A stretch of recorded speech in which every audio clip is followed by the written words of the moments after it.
What's up, everybody? Welcome back to Sons of Ben the Pod. We are here live again from Subaru Park on a slightly rainy Tuesday night. Slightly. Always beautiful here at Subaru Park, of course, though. It is. It's been a couple weeks since we recorded. We've got a lot to talk about. We've got some Sons of Ben stuff going on. We got elections coming up. We've got on the field excitement, if you call it that. It was exciting. We've got a fair share of off the field excitement from the team. We've got some other things to touch on, so it's gonna be a fun one. But first, Adam, what's up, how are you doing? I'm great. I'm still kind of hungover from having a way too impromptu celebration of the Phillies making the playoffs for the first time since I was in college. Awesome. So it was put really into context with me when they were just like, it's the second longest playoff drought in Major League Baseball. Is and it? Yeah, it was. Holy. And I literally had to think to myself, the Pittsburgh Pirates had made the playoffs since the Phillies had done that. Like that was the thing. And I remember them playing in a wild card, and that one year the Pirates were good, but like every other team in Major League Baseball other than the Seattle Mariners hadn't made the playoffs since the Phillies had made the playoffs. Talk about parody of a sport. Like, talk about legit parody, if that's the statistic. Is that what we're going on here? Yeah. No, I mean, look. 11 years is not that long in sports history. Like, remember the last 20 years of the Premier League. How many winners have we had in the Premier League?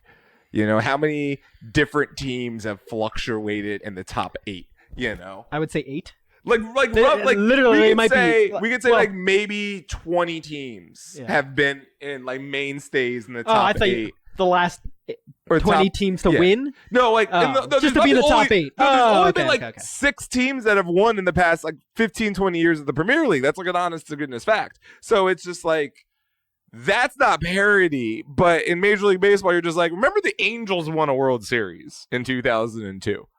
They're the worst team in the history of North American sports now. Like, they are wasting generational talent in Anaheim. And they won a World Series. The Marlins have won 2 World Series since I've been alive. They're also a dysfunctional organization from the top bottom. You know? Like, the Rays went to several World Series. All these things are true. That's true parody. All right, well, let's start off the top here with some of our Sons of Ben news. We've got elections coming up, and voting starts this Thursday. And we've got some exciting races. You know, the past couple of years, we've had a bit of non-exciting elections. Wait. A lot of single-person runnings here. But Let me do my election night coverage way too early before the election. I think we're gonna call it. I think the tally is in. I think we're gonna call it Ryan Bross. Welcome to the presidency of the Sons of Ben. Congratulations, sir. I know not all of the votes are in, not all of the precincts have checked in, but I feel fairly confident in saying that man's probably going to be president next year. I demand a recount. I mean, that's fair, but it ain't going to be you, Speedy, so we can all think about that. There's going to be like a sneak-in vote for Jess being like, I wanted to be in here the whole time. Joke's on you. Joke's on you. I actually did care hard enough to do the presidency. Oh, man. So let me just go through the list here real quick. So for president, obviously, we just have Ryan Bross running on his own there. For membership, you have myself and Rachel Gray. For social media, you have Kirsten Morris, Heather Reppert, and Benjamin Capps. For merchandise, we've got John Light, J.D. Dreyer, and Jimmy King. And for member at large, we've got Rob. Oh, God. Nope, you gotta do it. Oh, no. Yeah, you know this person. No. He is a friend I've of always yours. just said Miggs, Yeah. and I've just kind of cut the second half off. I've just person ignored is it. Someone who appreciates you.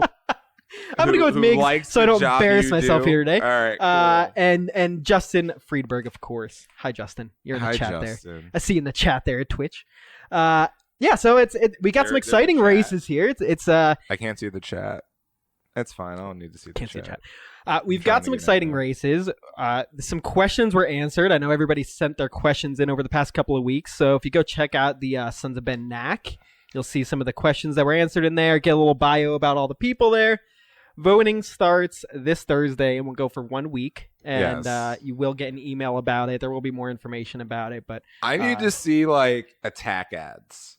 Like everyone's been really nice about voting for themselves, but I need you to tell me why I shouldn't vote for other people. Like I need to see Smear campaigns for the Yes, Sons of Ben board positions. Look, man, pretend this is the Pennsylvania Senate. I want to see just campaigns making fun of each other. Your love of red wine at tailgates, whatever. You know, we're just gonna go to the mattresses. Give me your with most this. off the wall. Yeah, no, I want someone to just uncover your dirty laundry. Like I want a PI to just be like, what is up with the Garcia household? Yeah. It's gonna be some exciting races. Obviously, as you all know, I'm currently in the tailgate position right now. Yes. So there may be some questions about that, and I'm just kind of looking for a new challenge here, looking to change things up a little bit. I've, one of the most generic responses I can give here. No, I've been doing tailgates. Handling tailgates wasn't complicated enough for Devin. He's like, look, you people are simple. I need more of a challenge than trying to feed you people before every soccer match. No, I've been doing tailgates the past 2 years. It's been a blast. I love what we've been able to do with it. It's been really cool. We've been able to kind of flush out some of the ideas we have originally, and that's not just on me. That's on the whole staff of people that goes into to helping out a tailgate every weekend, and it takes a lot of us to put one of those on. So yeah, that will still continue, and there will be somebody else taking over for tailgates as well. There's some plans there. You have a good succession plan on that. Yes, one. yeah, you did it. You did nice. Devin was just like, I'm moving on up to the east side, so I'm gonna need you to take over when I get out. You know. Yes. So, and that being said, I am running for membership, and also have some ideas there, and hope to change some things up and improve some things in that area. Just we're still not sure if Sons of Ben the Pod endorses you yet. Yeah. Well, the jury's still out now. You sure? Yeah, the jury's still out if your own podcast endorses you as a candidate. I'm a board member, so I can't endorse myself. No, you can't. And the irony is palpable. And Adam refuses to endorse me and has made a pact to always be against me in any election. Here's the thing. Ever. I don't think. So. No, here's the thing. No. It's not that I'm against you in any elections. You just don't give me enough reasons to vote for you, and that's really the problem that we suffer from. It's you have potential, but you don't pull me in. You don't tell me, vote for me. Mayor Wilson, get that from you. You wait till next week's pod. I'm bringing here balloons, bringing a cake. You can We're do having a this whole pod. event here. You could impromptu give me a campaign speech in this pod. I ain't gonna put you on the spot, but I want to. No, I do have some ideas, and I answered them in my questions over at those were cool. Over the I actually read those. I do feel like there's definitely some room for improvement on the membership front, and I think we can do a lot more to reach out to new members and get some new members involved. And I also think there's a lot we could do for existing members and help with transparency a little bit, and something as simple as having a membership table at tailgates and making sure that we're having a place for everybody to go to ask questions and have people sign up and just to talk to people about what the Sons of Ben are and all that. So there's some ideas there, and we'll see what happens with the elections, of course. But be on the lookout for that this Thursday. Moving on here. Yes. Let's start with some of the most exciting news we had this week. Off the field, of course. Yes. The Philadelphia Union are revamping the entire area here in front of the stadium and this waterfront here. Yes. So they are building the WSFS Bank Sports Complex. It's a huge project here. This thing is all right. So I want to go through the details of what it is, please, like word for word. So please, we can go for it, and no interruptions. So $55 million project here. 32 acres here in front of the stadium, a huge area and a lot to do there. So there's kind of two parts to this. There's the indoor sporting complex part of it. So we'll have a 70,000 square foot building, which will be the home of the academy and the reserve team and basically all the operations that are currently in Wayne, which we'll get to. I said no interruptions. Go, my guy. You're off to the races. So there's that, and then there's also a 100,000 square foot indoor sports facility that will be available for public use, as it's said here. It will include a full regulation size turf field, which might be good for the Union's preseason winter games. We'll see. There will be 2 indoor sports courts that can be converted into 8 courts, 8 smaller ones, full fitness center with a weight room, an indoor sports track, a cafe, a really cool area to have as the Union.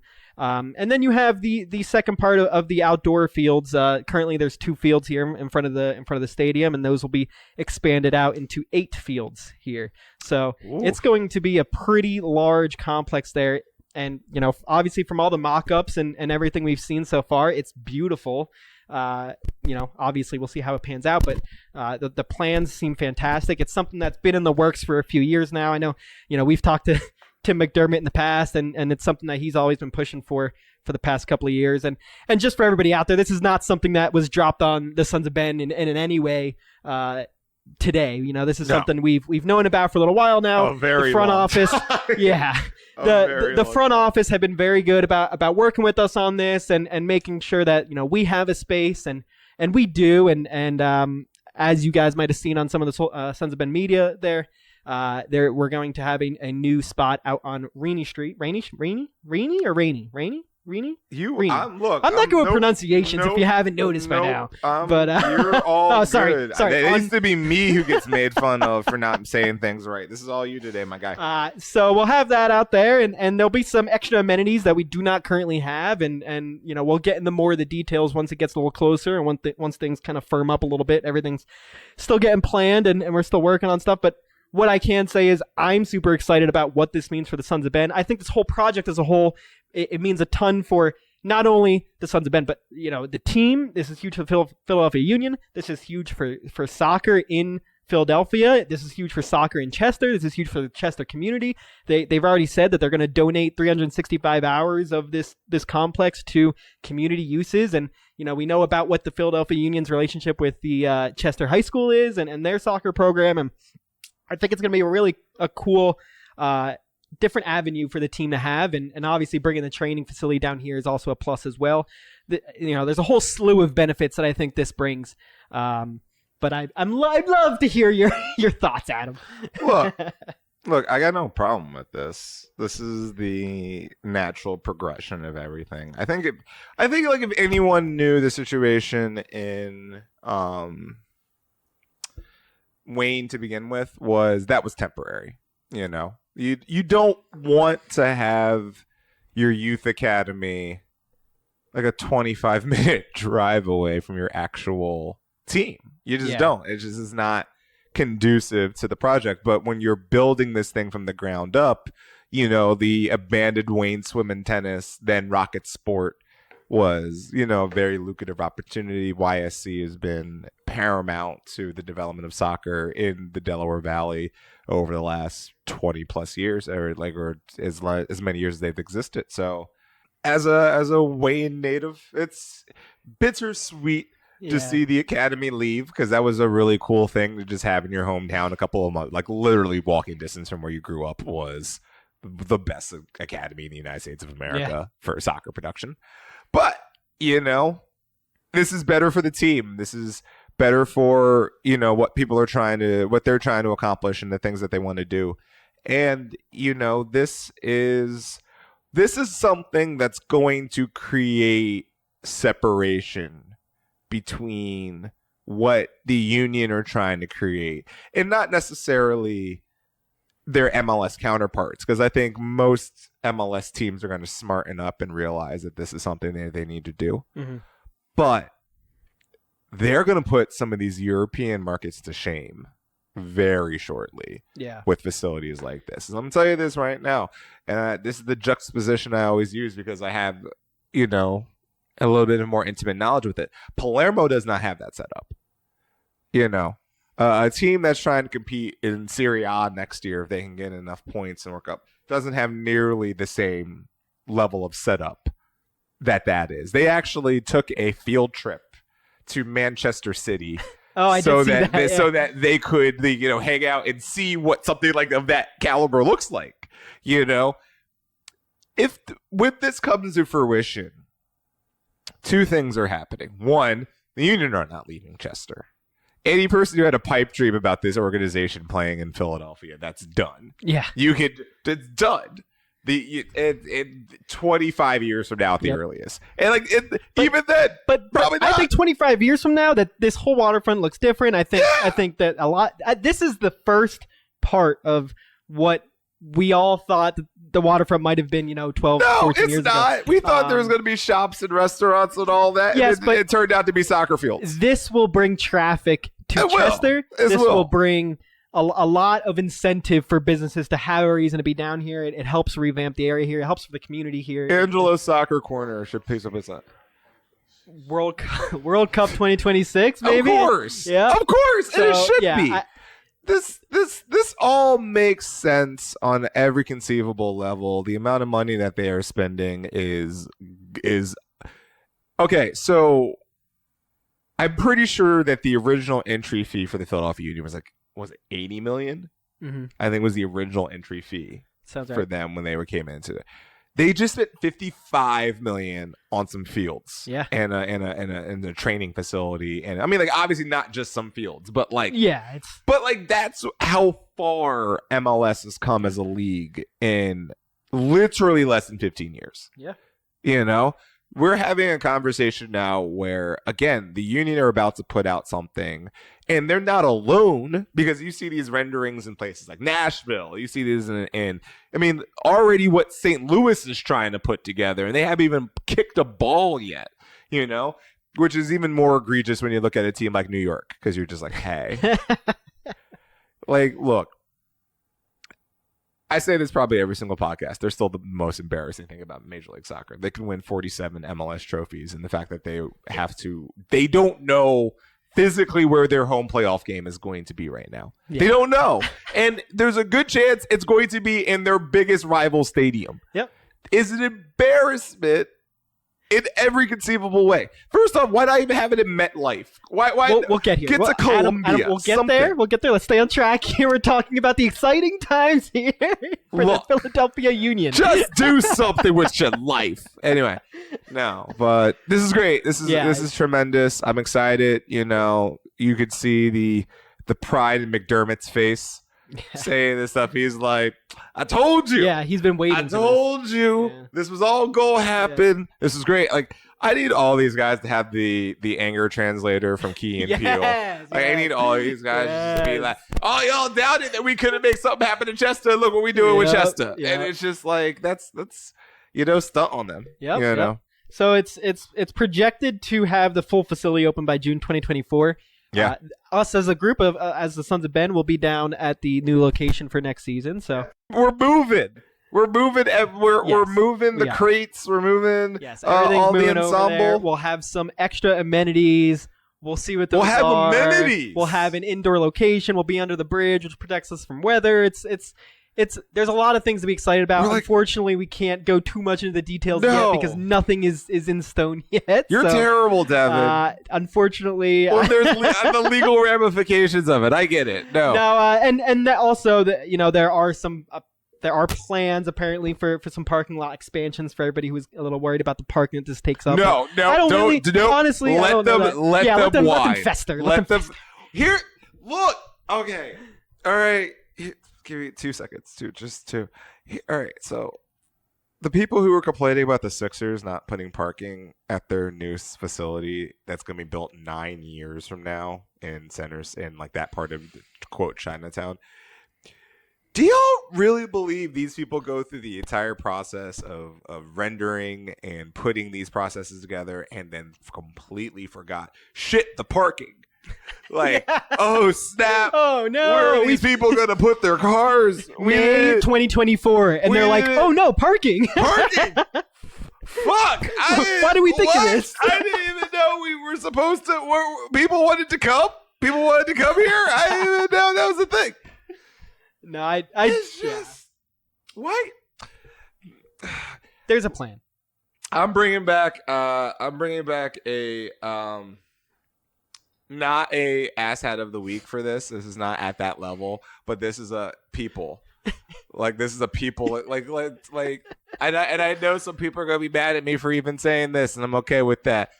You gotta be reasonable sometimes with this shit, because it's just I don't know what we're supposed to do sometimes, when everyone's just like, nope, they ruined parking, and parking was already bad. There's no facility that hosts sports in Philadelphia where parking is good.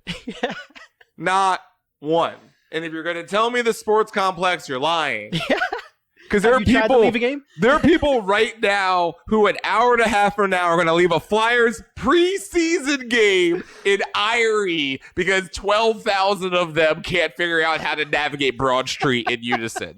So no, legit every facility that houses a sporting event in Philadelphia has terrible parking and terrible leaving conditions. This is not unique to the Union.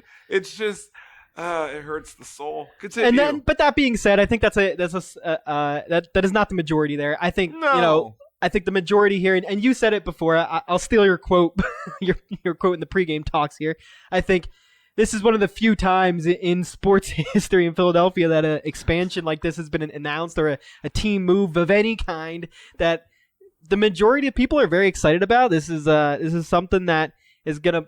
It brings a lot of new prospects to what this team can do, and it just provides a lot of versatility, and it's going to be pretty cool to see. The thing that is the paramount of all of this stuff, and this is truly what's going to be the reason why all of this is going to happen the way this is. If you are a parent and you're anywhere within a 1,000-mile radius of Philadelphia, and you want your child to possibly compete at a professional level, this adds Philadelphia into the conversation more than they were already in the conversation. They were already having their phone ring off the hook for producing the talent levels that they're doing.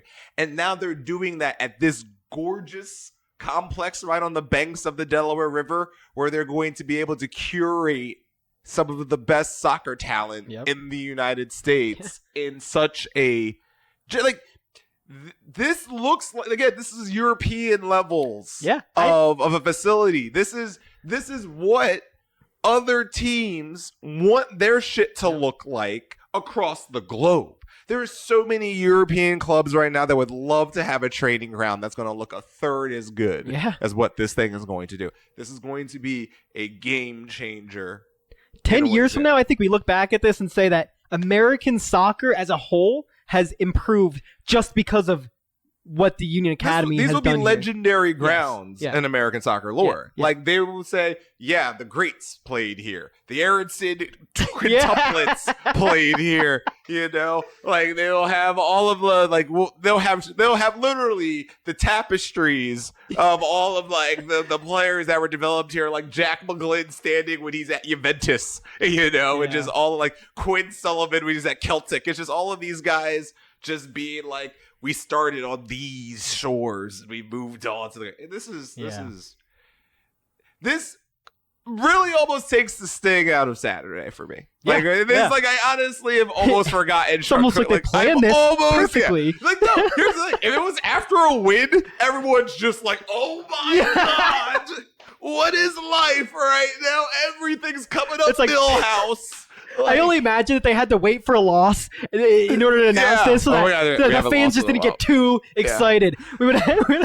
They had their finger on the trigger for Atlanta, and they were just like, "Nope, it's a tie. Nope, it's a draw. It's a draw. We gotta wait. We gotta wait a couple weeks." Lord. Well, speaking of on the field, I guess we could transition into that. Go with the friendly first. Yeah, let's start with the friendly. I was on a little mini vacation that weekend, so I did not get to see... You and every single member of the Sons of Ben. It was literally me and Jared and I think Rich. That was literally it. 3 people that ran. That was it. None of the regular drummers showed up. Kyle was the drummer. He did okay. I drummed. I was terrible. Hi, Kyle. I don't have drum rhythm. I have dance rhythm. I don't have drum rhythm. That's fine. I like to see those hips, Adam. Yeah, everyone wants these hips, baby. But all right, so we had a friendly here. You were there, so I'll let you get into it a little bit. Look, I get it. I get it. You got to play that game, and you scheduled the game, and they flew from Mexico to play the game, so you play the game, and you're like, I can only, because our U2 team was in a playoff game, there's only so many members of that team you could use, so you were like, I'm shorthanded, so you had to play staggered both Glesnes and McGlynn and Carranza and Ura, and all these. It was a lot more starters playing than I would have expected. And Wagner playing extended, look, that... This is going to be a problem as long as MLS continues to have a scheduling that's different from the rest of the world's, because preseason for everyone else will be midseason for us, and it's always going to be an issue for us when we're trying to schedule friendlies and all that kind of stuff. No one's going to want to try to do a preseason friendly with us in February. That's just not. Yeah. Which is also, again, mid-season for most of the globe anyway. I hope we got some fans in Mexico from this. Was there any contingency of opposition fans there? A shit ton. Yeah.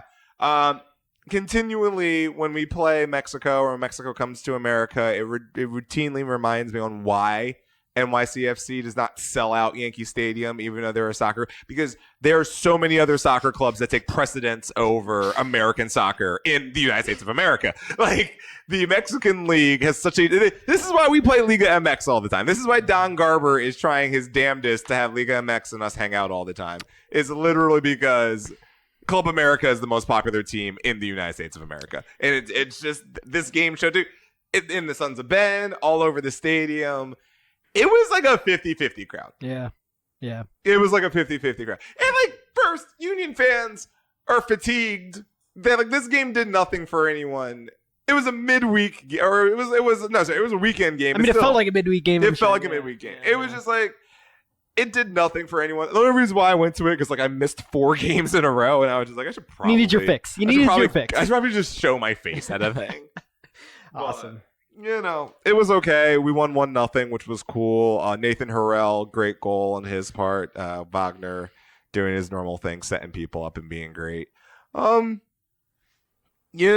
played well, and I would like to hope that we got some more fans from across the border this way. I would hope they would appreciate, the type of soccer we play and all of that, and the fact that we, actually compete with them, because that's just like, the United States is still struggling for respect on a global level with the domestic league, but I think we're climbing, and I think, if there's any positive to these friendlies, it does that. Yeah, it gives us a little bit more respect on that front.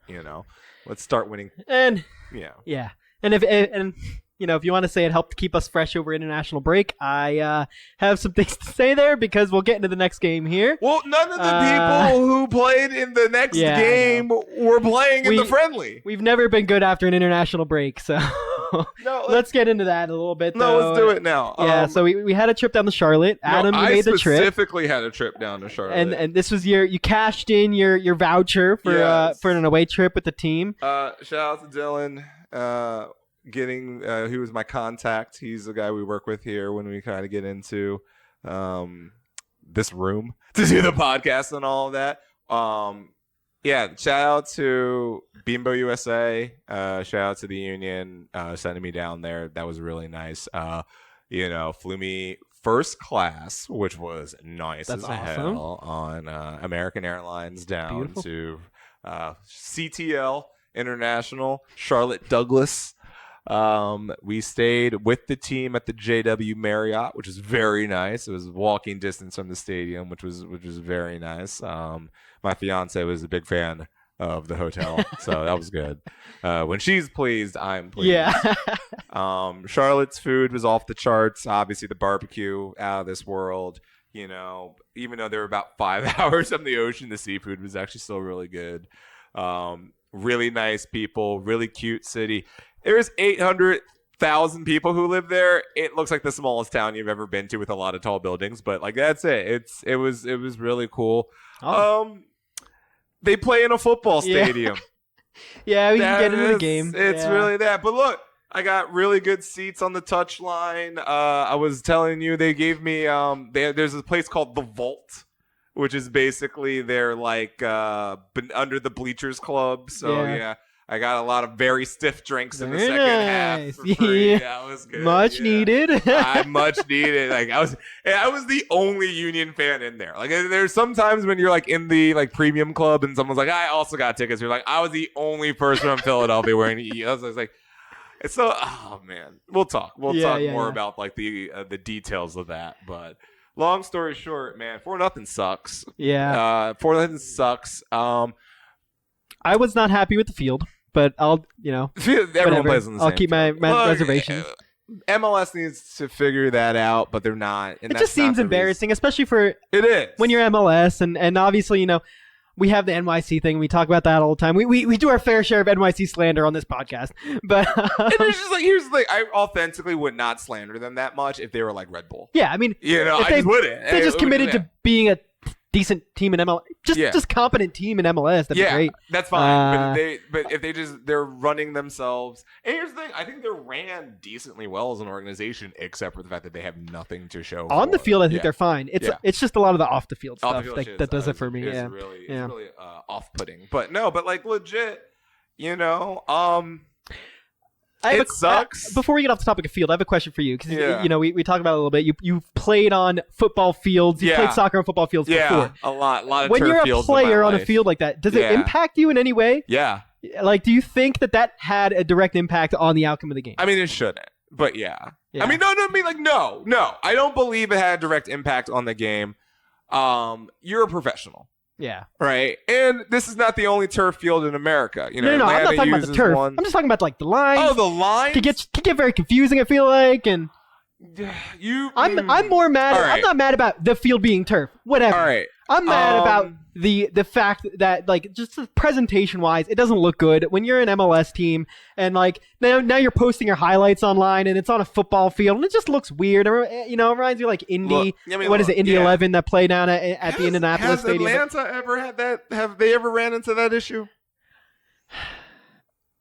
I don't know that they've played on a field that like had the lines as prominent. Like I know I've seen them play where it's like they're faded. You can kind of see them, but it's definitely not prominent in the way that they were on Sunday. Yeah, no. Maybe I'm wrong. Maybe I've just never seen it. But it looked like a high school field in like a really good neighborhood. Yeah, is what it did. It was a multi-purpose turf field. Is basically what they use it for. I mean, I was at touchline level, so I didn't have the visual be as egregious to me sight wise, and like when you're playing on it. Maybe the Europeans and the South Americans would have, if they're not used to it for whatever reason, that might have thrown them off. But like, if you're Alejandro Bedoya, well, Bedoya didn't play, but if you're like McGlynn or someone like you've played on this, any before. American player, has any played American on player field. who's like played at any private school for 5 minutes has done this. Not even that. Any really, honestly, most public schools. Any academic level of soccer, you've played on a football field before, and you've probably played with football lines before. Yeah. I don't think that was a non-factor to me. Okay, it just kind of looks stupid, but at the same time, it's like if it's going to be the Robert Kraft situation where it's like, oh yeah, the people who owed this also owed this, and I'm just like, all right, well, it doesn't really make sense for you to like build another bleeping stadium at the same time. You should probably build a stadium. Yeah. Like the Rebs deserve a stadium. You should take the Fire out of Soldier Field. I'm glad that they at least put them back in Bridgeview for a couple of games. Like MLST, like outside of Seattle and Atlanta, it really is just not that cute. Yeah. It just makes your stadium look, because they had 40,000. They had like some 30, close to 40,000 people there. Didn't look like it. Yeah. They look like it because the entire top it's such a bowl, huge the bottom bowl looks full as hell. It looks great. The top bowl, they only sold tickets on the camera side, mind you. So if you saw a splattering of people in the top bowl on the camera side, there was 0 people on the non-camera side in the top bowl. Yeah, like 0 people. So it was not full up to that capacity. It was an illusion that they were trying to portray there. Gotcha. But like that's the honest to goodness truth about that, Yeah. Anyway, it was a game. Sucked. It was Rios, a game. Rios was good. Like the kid put 4 goals in. Good for him. You know, with Wagner getting a red card on that handball, which was 100% a handball, kind of sucks. But the kids needed Bedoya. They needed some leadership out there. They didn't really have it. I think when you have both Flock and McGlynn out there, that's the potential of just like you need an adult in the room there, and you really don't have one because you're really relying then a lot on Gazdag to be like the general of the midfield when he's like, I'm trying to score. I'm trying to put it in the net. I'm trying to do here. Yeah, sorry, so it's like, or you're trying to put that on Martinez, which Martinez is like, I'm trying to be a sweeper. Yeah. So it's just like, I think both Flock and McGlynn are phenomenal talents. I'm not sure they need to be on the field at the exact same time. Yeah, that makes sense. I mean, with our starting 11, that's the way it's been. Yeah, you need a linchpin of maturity in that midfield, and you didn't have that. And I think that's what was the biggest issue that we had, Yep. There's a couple things that came out of this game. Kai obviously got a red card, so he's out for this game against Toronto here. No problem, because that's I'm waiting for the Matt Real experience all year, so that'll be fun. And then, the obvious one here, this obviously knocked us out of Supporters Shield contention. And, how do you feel about it? I mean, I'm not too fazed by it, honestly. I think going into the playoffs, I'm still very excited about this team. Yes. We have a chance to seal up first place, and we're going to get into that in a little bit later. Mm-hmm. I'm okay with not winning Supporters Shield this year. I think we've got some other priorities here that we're trying to hit, and it is what it is. Look, I don't have this weird I'm not gonna call it weird, but a trophy's a trophy to me. Yeah. All right. Like, I don't view this as a lot of Americans do, where the playoff trophy somehow has some more mythical, more powers than the other trophies. In fact, if anything, I think it's easier to win in the grand scheme of it, because it's just like, well, then it's just a crapshoot of, can you just win 4 games? Yeah. It's not necessarily like, is this a testament to your entire season, to the ups and the downs, to the sustainability, to what you've done? That's what the Supporter Shield is. Yeah. The Supporter Shield is, you've put in this amount of effort. You've been consistently good for 9 bleeping months. You've scored more goals. You've stopped more things. You've done this for. Here is your prize. Yep. MLS Cup is, have you won 4 games? Yeah. Did you get hot at the right time? And Americans, that's how we solve all of our playoffs. Like, that's how we solve all of our championships, is with the did you get hot at the right time tournament. Yep. That's the whole allure of the NCAA tournament. Yeah. Because a 1 seed is just like, what if I have a bad shooting night? Bye. You lost to Watford. That's the allure of America. But I wanted the Shield because this season was a Shield-worthy season. Because if you have a couple of wins where you're not ties, this isn't even a conversation. It's a moot point because you're that far ahead of Los Angeles. Mm-hmm. The LAFC was not a better team than the Philadelphia Union in 2022. You cannot convince me of that. Yeah. The Union... and didn't even do that much harm to themselves, because they're going to end up only losing possibly 5 times in an entire year, which is still relatively unheard of in MLS caliber. You have a squad that can win the MLS Cup, but it shouldn't have to take that. Yeah. Especially when you were in the driver's seat. You were in the driver's seat. Yeah. LA gave you the window. And by all intents and purposes, you choked. Yeah. You did choke. Now, you're still in a really good position to do a lot of damage in an Eastern Conference that, for the most part, you've dominated. And there's a chance that someone knocks off LAFC before you get to the final. There's a good chance you might host the final here. Mm-hmm. There's a really good chance you get your MLS Cup. There's one more game to be played, of course. No, but even if, here's the thing. Hypotheticals. You lose that, Montreal even leapfrogs you. I still feel strongly. I think this game is a must-win game because of all the reasons you said. Probably. This has been the Union have undoubtedly been the best team in the league this year. If you finish second in the East, nobody's happy with that. No one's happy about it, but it doesn't change anything. I think you're already going to Champions League. I think it changes a lot. What's it change? You get the bye. The bye is not anyone's friend. Yeah. The bye hasn't been anyone's friend. Who's the bye worked for? Did it work for you? Did it work for New England last year? Since the bye has been implemented, it hasn't really been your friend. So I'm not even being cerebral like that. I'm just saying it doesn't really matter the way that we think of it. Like in the NFL, back in the days when the first 2 teams in the conferences had a bye, the statistics of them going to the conference finals and not the Super Bowl was astronomically increased than if they didn't play on Wild Card Weekend. That doesn't apply in this league. Yeah, I could see that, but I'm not willing to put that, I'm not willing to take that into account when I'm looking at this because I want the Union to finish first in the East. I want that spot.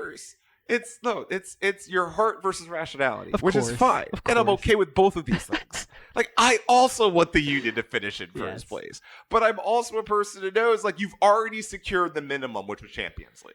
That was the minimum requirement. I think this in that year, locker which room, was I think in Champions that locker room, if they don't get first place, it's a Yeah. loss. League. Yes! Like a huge. Well, it would loss. literally be a loss And you because do the not- only way you don't get and first place as is a if you team, lose. as a team going into the playoffs, where Yes. you're talking about you need to be hot for 4 games. Yes. You need that win to get Of back into it. course. You can't No, have 2 losses if at the end of the you- season, finish second place, go into the playoffs, and now No, you'll probably we are lose. looking at this at a totally different perspective if all of There's that a happens. good chance you don't make it to the MLS Cup final. I This understand is that. a huge must-win game for this team in a number of reasons. But it is not. It's a must get the point game. Not even a point, because if they get 1 point and Yes. Montreal gets a win, they Yes. still leapfrog us. No, but it's the get the point, because I don't believe Montreal is going to win this final game. I don't. I do believe that you just need to do what is necessary to get yourself prepared for the tournament, because this league is built on parity. You know, Montreal plays Miami, and you don't think they're going to beat Miami? in Miami. In Miami. Yeah, okay, no, that's an L. First off, they're from Montreal. They're going to Miami. Do you know what happens every time the Sixers do that shit? You know, the Miami Heat have a home court advantage purely because they're in South Florida. Like, are you like it's already winter in Canada. They're going to be on vacation, and Gonzalo Higuain in his farewell match is going to put a hat trick on him. I'm not too worried about that match, but I also believe the Union will say, look, I believe the Union are going to win. Okay. I'm not here to be like, oh, the Union are going to lose and it's fine. I'm just a person who just like, I just saw in first person from like 30 yards away, this team get absolutely like boat raced by a team that was wildly inferior to them. Well, Charlotte have a lot that they're playing for right now. They're playing Of for their course, season and then right now. here's They're the thing, playing and- for playoffs. And this is why when everyone was just like, oh man, but the Union have it so easy down the stretch, I'm like, no, mother bleeper. Atlanta and Charlotte are like, we're trying to do things. Like and shout out to Charlotte. That atmosphere is nuts. Yeah. Like, I actually thoroughly appreciate their supporters group. I'm a little jealous because they're all kids, so they're all allowed to do things that we're not allowed to do because we're not kids, but that's another conversation. But it's like, first off, their jerseys are so nice. That black with the Yeah. mint green, like, oh my Yeah. god, that, like, if I wasn't a fan of MLS, that's in my closet immediately. I'd get that in a heartbeat. But the city of Charlotte has embraced this team. You know, their signage is everywhere in town. Like, it's like anywhere you see a Panther sign, you know, you see a Charlotte FC, you see For the Crown everywhere. You know, their mascot is horrifying. Like, it's like an anthropomorphic soccer ball with the crown on it. That's horrifying. Everything else about it is aces. I will go back to Charlotte. I have a bad taste in my mouth. I'd rather us go back there and beat them so I can have a good taste in my mouth. But that, you know, it's a good town. But I'm not worried about that. That game doesn't worry me. We're gonna move on. All right. And we move on to Toronto. Of course. Did we just not talk about? We did not just talk about Toronto. Kind of. I mean, Do you want to go into more depth? there's a little bit. We've got a tailgate I want to talk about real quick. Oh, that. Yeah, you can talk about that. There's a certain thing I do that Oh. that I have to. Are you still doing that? Yes. Okay. Of course, for this weekend. Okay. So we are having a tailgate. It starts at 11 a.m. this weekend. It's going to be a nice early one for everybody out there. We're going to do a little bit of an Oktoberfest type theme. We're still working on ironing all the details, and we'll probably throw something out on social media this week. But, going to try to get some German-inspired beers, get some Oktoberfest beers, maybe get some brats and kraut, get some soft pretzels in there. We'll some brats. just have a little bit of a little change up. Go out with a bang for the last game of the season here, and it's going to be a good one. A nice lunch tailgate. Always a nice afternoon down here. It might be a little chilly, but we'll fight through it, of course. And of course, we've already talked about the game. Adam, you've got something esports related going on. Is that right? So around noon we have FIFA is dropped. I'm not sure if it's already out. I think it is. I Is think it? FIFA 23 is out as of now. is out. Yes, I'm getting big nods behind my head. I'm getting yes. confirmation from our sources. Oh, what? Yes, it is out. It is out. FIFA 23 is out. So we're having a amateur tournament over at the Esports Lounge. It's going to be noon before the game. Come out, hang out with your boy. I will be there. I'm going to mosey my way on back to the tailgate before we do the march in. But, gotta hang out with my boy Camilo and the rest of the Esports gang. And if you are the best amateur esports player in the land, it is time to show us that you can play with the FIFAs. And I'm excited. Get your name out there, guys. You never know what can happen. I know 10 people. I know like 5 tryhards that are listening to this podcast right now who are like cracking their knuckles as we say. Awesome. Well, that will be exciting. And then that's about it as far as Union news goes. I got a couple other things I just want to hit on real quick. Okay. So we've got the death of the local broadcasts here. Death of the local broadcasts. And it's something that I've very much appreciated over the past few years. The team there has done such a great job. Having JP as our announcer is just such a godsend. He's just a legend. Yeah. In just in sports broadcasting in general, I would say. I mean, the guy is amazing at what he does, and every year they've seemed to put on a really good show there, and bringing in Higginbotham this year has been fantastic, and it sucks to see these things go because this is something that I think gives the team some identity. I think it's great to have those guys doing it every game in and out, and it builds a little bit of a culture there. But what do you think, Adam? I mean, it also lended a huge bit to our credibility as an organization. Yes. You know? Like I would tell people all the time that like our play-by-play is JP Del Camera and our color commentary used to be Tommy Smith. Like any person who's casually a fan of soccer is just like, I know both of those names very well. How are they your local people? Like how do you have them just sitting in Chester doing your broadcast every week? We are blessed to have JP as our local guy here. It's like what I hear like Boog Shambi now does like play-by-play for the Cubs. So like that's your normal dude. Like that's your everyday dude. It's like it's like to have a guy like JP to do that. Like, but now it's one of those things where it's like it's not even just to go across the whole landscape of MLS announcers, because as a person who enjoys this league, like I enjoy Major League Soccer, I will routinely watch other matches after I'm done watching the Union. I'll listen to broadcasts on the West Coast all the time, and you become their announcers too. Like I got to recognize that like Ray Hudson was doing Inter Miami. The man who is basically the person who has painted Messi's career for the last 12 years for the American audience was the Inter Miami color commentator. Like that's just like and Chris Whittingham, who is just shooting up the categories of, play-by-play in America. He was doing that for Inter Miami. You got, I forget the gentleman's name, but everyone knows his famous goal call for DC. It's in the net. Yeah. Like you get to these goal San Jose. Like all of these guys have the Vela calls. Yeah. They've put their marks on these teams, and they're just as much a part of these teams as anything else. And that's something that you're gonna miss. That I think if there's a major loss here is the voices that we make synonymous with these teams are going away. Yeah. And that sucks because for sports fans in Philadelphia, we're blessed with both radio and television voices being particularly elite. Yeah. And being with our teams for forever. Merrill Reese has been there forever. Harry Callis was there forever. And now Tom McCarthy's been there for 15 years on his own merit. You got all of these individuals who become a part of these teams. And it's just like, it really sucks that that's going to go away. And it's not just, JP and Danny. It's the whole team. Dave Leno and Seba's been doing his thing over there. And I mean, it's been a cool crew of people to watch over the past few years. And there's so many question marks around what the Apple TV deal is and what that will be, and But it's maybe we look back on this and say it was an improvement. Maybe they do some kind of local broadcasting. Who knows? Nobody knows. It's a smart move, and the reason why it's a smart move is because in the world of streaming, the local broadcast doesn't mean like it used to. It just doesn't. Yeah. All right.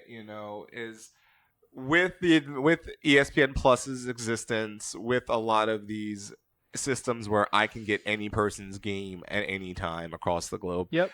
I don't need my PHL 17 like I used to. Yeah. And because of that means that Apple TV making this deal. Yeah. It's like, it's gonna suck for the people who are not paying for Apple TV now have to do that to get these broadcasts. But in the long term, now you have access. This is definitely a deal for the future. I think future. It's better for the speaking long term. This is.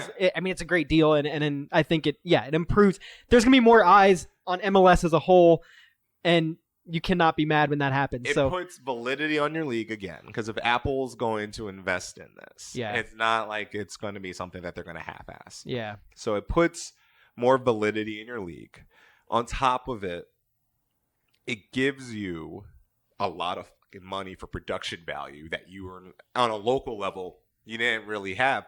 Look, we didn't have consistent radio broadcasts for the Union until like 3 years ago.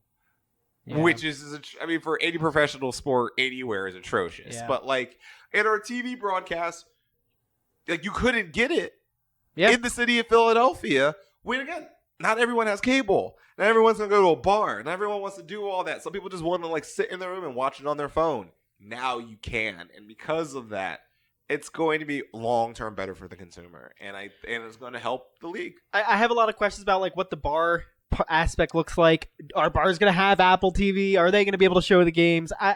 They have to. Yeah, you have to. Well, yeah, you have to invest now. I don't know if you say you have to, because like if you go to a bar that's not known for soccer coverage, they barely even show the games as it is now. But it's not. They're not going to flesh out for Apple TV just for a game that is not just. It's not just soccer coverage. The Phillies are now on Apple TV. Okay. NFL games are on Amazon Prime. Yeah. You got Twitter is covering half of these events on some of these methods. Like you have to get into streaming if you're a sports bar now. You can't be a functioning sports bar in 2022 and not have streaming capabilities. Yeah, that's fair. Because you're going to fall behind. Because again, if you want international soccer, which a lot of these bars want nowadays, because it brings in a different type of crowd that they can get at 7 a.m. that they wouldn't normally get, you need to have streaming services. You got to have Peacock now, right? You got to have Bundesliga coverage. You got to have ESPN Plus. You got to have stuff for Serie A. Like all of these things need streaming services to begin with. So like, good point. Look, this is the future. You're going to have to do it anyway. It's just a natural progression of the medium. Yeah. And there's just one last thing I want to go over here. We're giving our rounds of shout outs this week on the pod. Okay. Carl Mandel and Company. Carl Mandel is the VP of VP of Broadcasting and he makes the lights. VP of Broadcasting and Entertainment. He received a local Emmy here in Sports Excellence. And in general, I think it's him and his team that put on the video and everything here on game day. They've done a fantastic job. I mean, he was we've had him on the pod before. We've talked to him about the video aspect of everything here and how great that whole process was and what it means for the team, and pretty cool to see them getting recognized as well. So no, he's a straight nerd. He's an audio nerd. He's a video nerd, and it's great to see nerds win prizes. Because I just like the way he talks about that video board is the way people talk about a significant other, a child, a car. Like that. He is so proud of that bleeping video board and the sounds that this stadium makes.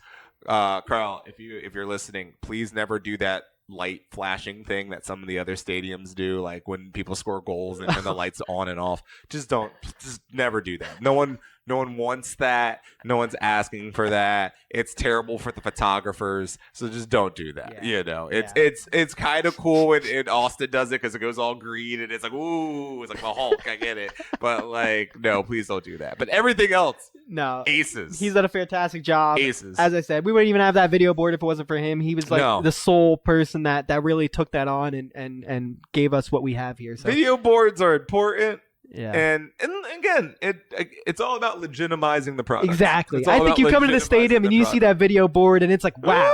Oh, Wow, They're you know, doing yeah. something here. There's a Yeah, production yeah. value here down in Exactly. Chester. You know, Exactly. you gotta give the people what they want. Exactly. So that's all I've got for this week.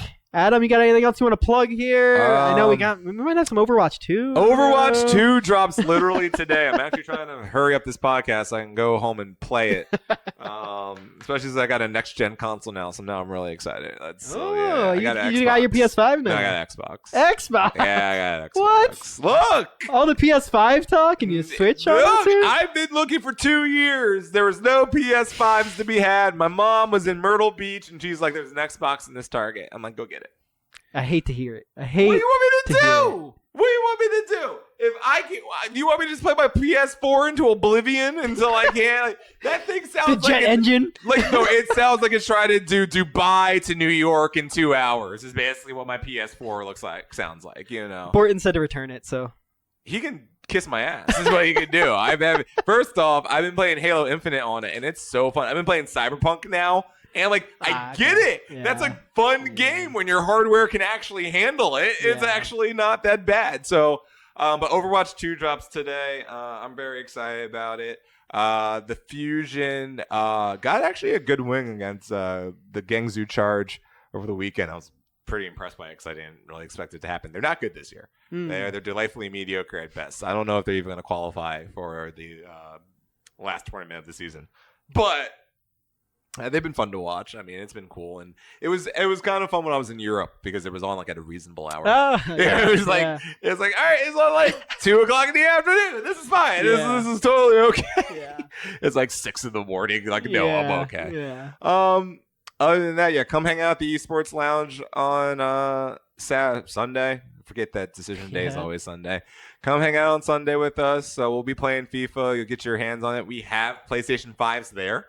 So there's that. You know, if you feel that it's unbecoming that I am a Microsoft person. I bought American. All right. I don't know about the rest of you traders over there, but I kept American. I did American jobs, and I bought from there's Microsoft. another conversation we could have about that because the Yeah. odds of all of that Xbox being from America is very low. So Shut your mouth. we'll talk about it. We'll talk about it. I bought pure Seattle, unadulterated Seattle grade electronics. Nothing is from America when it comes to electronics. Literally these days, nothing. so, So no. But no. good luck. Yeah. I think that's it. Yeah. We'll see you guys Sunday Yeah. for a fun tailgating game, and we'll talk to you next week. Playoff preview, I guess, will be the next one. We'll be. We have playoff preview. We'll know. Well, if we get the bye, then we won't know who we're playing, and then Devin gets his wish of just staying off a week. You know. That's No. it. Yeah, honestly, if you guys ever realize, Devin just wants off weeks, so that's the reason why he wants buys and friendlies and all this. Because he's like, Yeah. we don't have to record a pod that week. We have another international break coming up, right? We could we could break this up, right? I'm no. the last person trying to do this podcast. I just want you to know that. Have a good weekend, y'all.